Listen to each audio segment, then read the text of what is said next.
guys, what's up? Welcome back to my channel. If you're new here, I'm Sarah Sutton and I'm an indie author of 3, soon to be 4 young adult romances. The 4th one comes out January 26th, 2021, and the links to pre-order the ebook, the paperback, and the signed copies are all down below. There's also a link to add it to your Goodreads TBR in case you want to do so. Welcome back to my channel. So you can tell that I'm sharing the spotlight today with my glorious book tree. Okay, she's a little lopsided, a little rough, but you know what? She's like me. Anyway, I wanted to talk to you guys today about what I learned in 2020 regarding my first year of publishing. If you did not know, I'm Sarah Sutton. If you missed the entire intro, Sarah Sutton here. I published 3 books this year. This is my first year of self-publishing. I published my first book January 14th. So yes, this is my first year of self-publishing and I published 3 books this year. I have videos on my channel about like how much I paid for each book that I published and all that stuff, but today I'm going to be talking about what I paid for all 3 books combined, what I would do differently, what I would do again for sure. I'm going to leave out advertising costs and stuff because that's a little bit much to try and group because there's a lot to like figure out. But I am going to be talking about a year in review book-wise. So if that sounds interesting to you, let's hop into the video. But before we do, I suppose if you want to like this video, give it a thumbs up.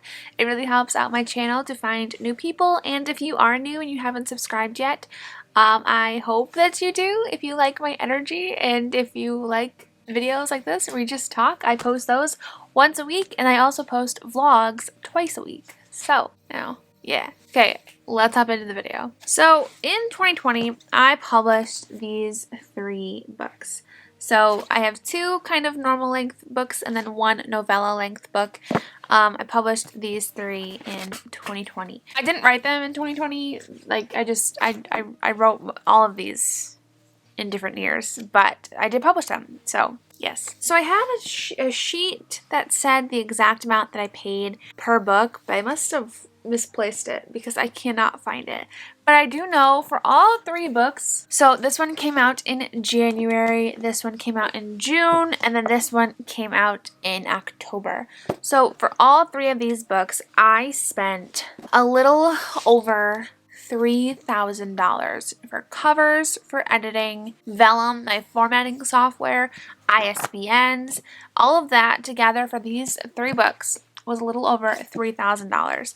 And I will say that I spent a lot for editing for this one and a lot for the cover. This one was probably my most expensive. This one was my most expensive book because my editing was a lot and my cover was a lot. Because when I switched to the cover designer for these 2 books, was significantly less, which is totally fine. You know, it's all in what you can afford. And it's kind of funny. I went all out with my first book and this was my most expensive one. I don't know. And I expected to sell only 50 copies of this. So, hey, okay. Smart move on the ROI, Sarah. This one, believe it or not, even though this one's shorter, this one was my cheapest book. I spent less in editing for this one because this one had already been through so many editors in the past that I figured I would just have a proofreader kind of glaze over it, and I think it was okay. Even though it didn't cost much for a professional edit, I still think it was good. This one was my second most expensive, which is funny because it's the tiniest. But my editor was kind of expensive for a book this size, I will say. I should have thought about it more. The cover was still the same by the same cover designer that was cost effective, so love that for me. But yeah, so for 3 books, $3,000.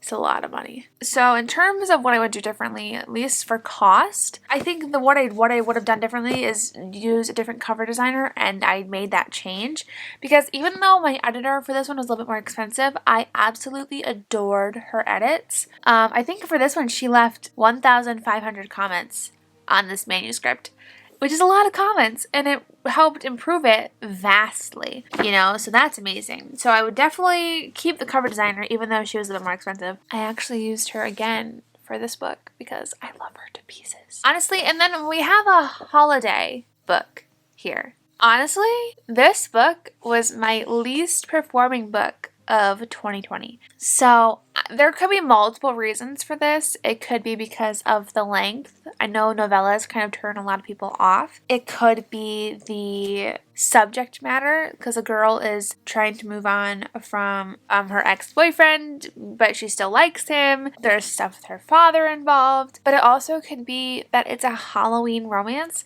Halloween romances, I haven't seen too many of them done before. I have seen fall romances, but I haven't seen a lot of Halloween ones. You see a lot of Christmas romances and those kinds of holiday romances, but I wonder if the fact that it's a Halloween romance kind of turned people off as well, because that's not a big bursting kind of gathering of books. I also think I might have branded it poorly, because I've had a few people actually mention that they thought this was going to be a paranormal book, or fantasy, paranormal, I don't know, that she was actually going to be a witch by the end. And she is, but not. Like, there's no paranormal elements, there's no magic involved at all, but she works for a costume catering company, and she wants to be a witch for her costume. She doesn't want to be a princess.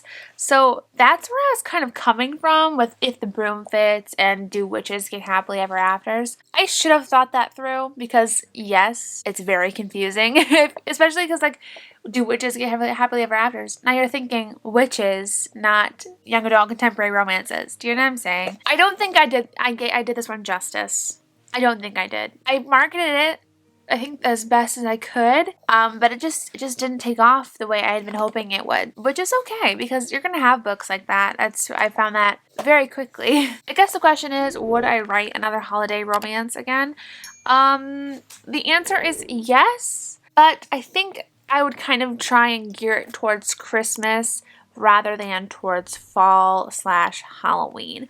I think because the spirit of Christmas kind of lasts, like, people start listening to Christmas music so early. But, like, once Halloween is gone, all the festiveness of Halloween in this book kind of just feels like old news at this point. I know there are people out there who read holiday books all year round, which is amazing. But I guess, I don't know, I just feel like it's hard to market a Halloween book in December. You know, like, what, posting a jack-o'-lantern pic in December just kind of feels wrong. So in terms of these two bad boys, which one do you think did the best, you guys? I'd love to hear. Which one do you think has performed the best? Which has sold the most copies? So obviously Water Friends 4 has been out longer than Out of My League. It's been out 5 months longer than my second book. So Water Friends 4 does have a few more copies under its belt, but Out of My League is actually my top performing book for 2020, which, you know, makes my heart so happy, because if you saw my struggles with this book, I had a crap time with this book, because I wrote this the year after I graduated high school, the month after I graduated high school, and I really wanted to dive into it. This was my first book ever jumping into the young adult romance genre, and I queried it. And I was in conversation with this company, this publishing company, for over a year before they ended up saying, never mind. So this book kind of hurt my soul in a very large way. So to see this one being my top performing book for 2020 is just so good. Like, you know, like, my heart is just so happy with this, because that's awesome. Like, it's kind of like, in your face, but, you know, in a more delicate, nice, kind way. But yeah, Out of My League is my top performing book. But we have to give love to Water Friends 4, which is my friends to lovers romance, which is my first book published. It is not my first book written. I did write Out of My League, which is a fake relationship romance, first, but this was the first book that I published because I was ready to publish in January. But I wasn't going to publish a summer romance in January, right? So I had this book. It is a winter friends to lovers romance, and I published it, and I actually had the best time of my life working on this book and publishing this book for the first time. I've been looking at my past Instagram posts just to, like, get back into that mindset that I was in last December, last January this time. it's just kind of warms my heart to see how far this book has come, how far I've come in the self-publishing journey. I remember thinking, maybe this isn't the way to go. Like, maybe I should query this book. Like, should I self-publish this? Because once I self-publish it, it's kind of writing this book off. No publishing company is going to want it, right? That's how I was thinking. So, like, once this is self-published, that's it. And I'm being very good. So, it's funny to think that this time last year I was not certain that I was doing the right thing. Like, I was totally sure, like, man, maybe I should do something different. Like, maybe this is not the way to go for me. Like, self-publishing sounds terrifying. Maybe I need to skip it. It's like, keep trying with the querying, do all of that I could. And yeah, and I pushed past that fear, and 3 books came out of it. So, hi baby. Oh my gosh. Oh, hello. Hello. Did you say hi to the camera? Oh, hang on. There we go. Say hi, camera. Hi, camera. The camera's right here, baby. Hello. I know. I haven't seen you all morning. You've been sleeping. Hi, camera. Love the slobber. Now, in terms of anything I would do different advertising-wise, I didn't really hit the ground running with Amazon ads for a very long time. I tried them, and I'm like, I have no idea what I'm doing. So I gave up instead of trying to learn them. I was doing Facebook ads, but right now I'm not finding Facebook ads very helpful. So right now I'm thinking about kind of tampering. What is that word? I'm kind of thinking about teetering back. Kind of thinking about scaling back on my Facebook ads just for a little bit to see if like anything fluctuates for that. Right now I've tried Amazon ads again after taking an ads course, and I'm finding Amazon ads way more helpful than Facebook ads.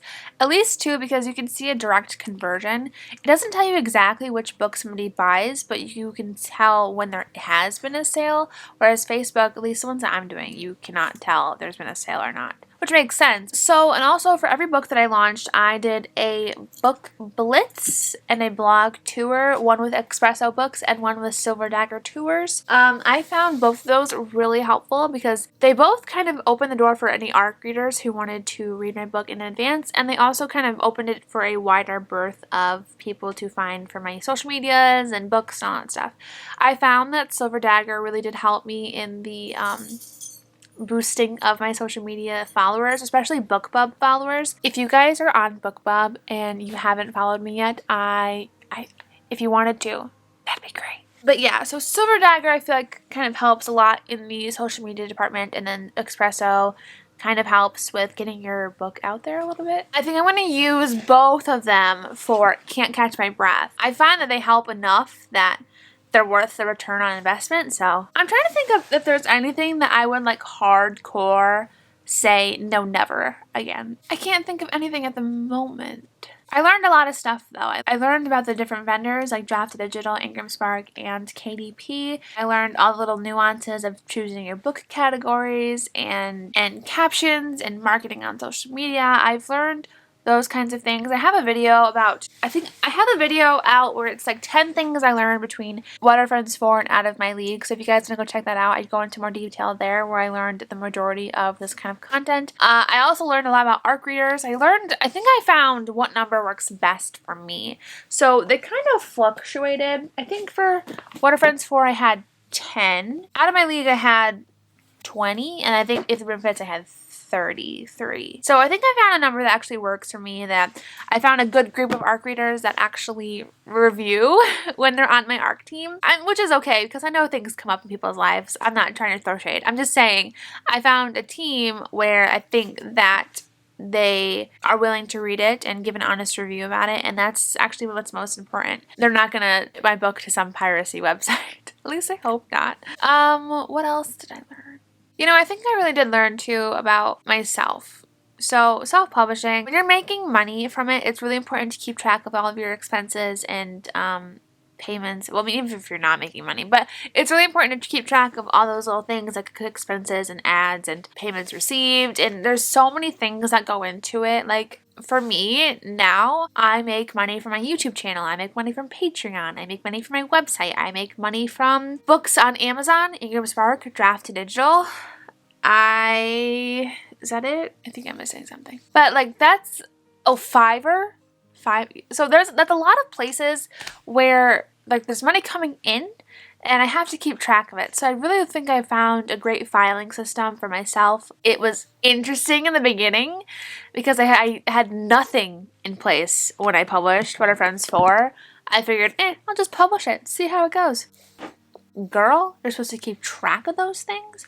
And so when I first published What Are Friends For, I didn't have a separate business account. So I was purchasing everything from my personal bank account. And I'm like, okay, was this purchase for my book or was this purchase personal? I was a hot mess in the beginning. So once you start like really investing in your business, I think it's really important to get a business bank account. For me, I'm so glad I did that. Like, I don't even know where I'd be if I hadn't done that. Holy crap. So I definitely learned how to do that and keep track of expenses as well. It's kind of really hard to find everything, keep track of receipts and everything. Like post office when you ship stuff, Amazon gift cards if you send them out to like for a giveaway, signed copies, all that stuff can be hard to keep track of. So I think I'm happy that I found a good filing system this year that really helps with that. Maybe I'll do a video on that soon about how I keep track of my expenses and my income and all that stuff because I think that could be fun to see. But yes, so 2020 is going to be an awesome year. I'm going to be posting my 2020 goals soon. I think it's going to be Friday's video. So I know there's a lot of sit down videos at the end of this, not a lot of vlogs, but I think it's because I really want to end this year on a great note and I want to like talk to you guys about everything that I've thought of, everything that I've learned. I know this video was kind of just a short and sweet kind of sit down. Maybe it wasn't short. It's been 20 minutes since I started filming. I wanted to like just sit down and talk about my books and what 2020 actually looked like. I did a video just a few short weeks ago. Was it a few weeks ago? Talking about what my 2020 publishing year looked like. So if you want to know more about my books, I would go check out that video. I'll leave those videos linked either in the cards or down below. Hopefully down below I will remember. But yeah, that was 2020 for me. And I think the best part about 2020 was just learning that I could do this. I could be a self-published author. I could be an indie author. It is totally in my wheelhouse because I took control of that situation and it's what I make of it, you know? It's what you learn. None of this just came to me, you know, it comes with a lot of research, a lot of Googling, a lot of courses. I took Sarah Cannon's Publish and Thrive course. I will never stop talking about that. It was a great course. Courses like that, if you really want to like scale up in your self-publishing game, I would definitely say check out some publishing courses. When Publish and Thrive goes live again, I will talk about it again because I do have an affiliate code because I believe in it that much. It's hard because it's really daunting. Self-publishing is really daunting. Like there's so much to do. Everything's on you. 100% of the marketing's on you. 100% of the publishing costs are on you. It can be really hard and really daunting when you're going into it. And I was kind of really freaked out publishing this book. I'm like, I have no idea what I'm doing. Like, am I doing a bad thing? Is it going to turn out horribly? But 2020 showed me that, hey, Sarah Mae Sutton, you can write books and publish them and be a rock star at it. Like, it's all, I'm getting tongue-tied because it is so wild to look back on this past year because this past year has been crazy for multiple reasons, but it's also been crazy. To think that I published 3 books this year. I hope to publish some more next year.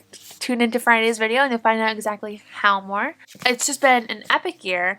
Epic year for publishing, epic year for just brand marketing, building relationships on social media, epic year for YouTube. I started my YouTube channel this year. Things have just been falling into place this year and I can't wait to see what 2021 has in store for us. So if you're interested in my 2021 goals, I'll be sharing the video on Friday, so check back. I'm excited for these goals. I'm excited for 2021. I feel like it's gonna be our year, you guys. I'm saying it now. I feel like you say that. Everybody says that at the end of every year, but you know what? I'm gonna make 2020 my year, and I hope you make 2020 your year. No.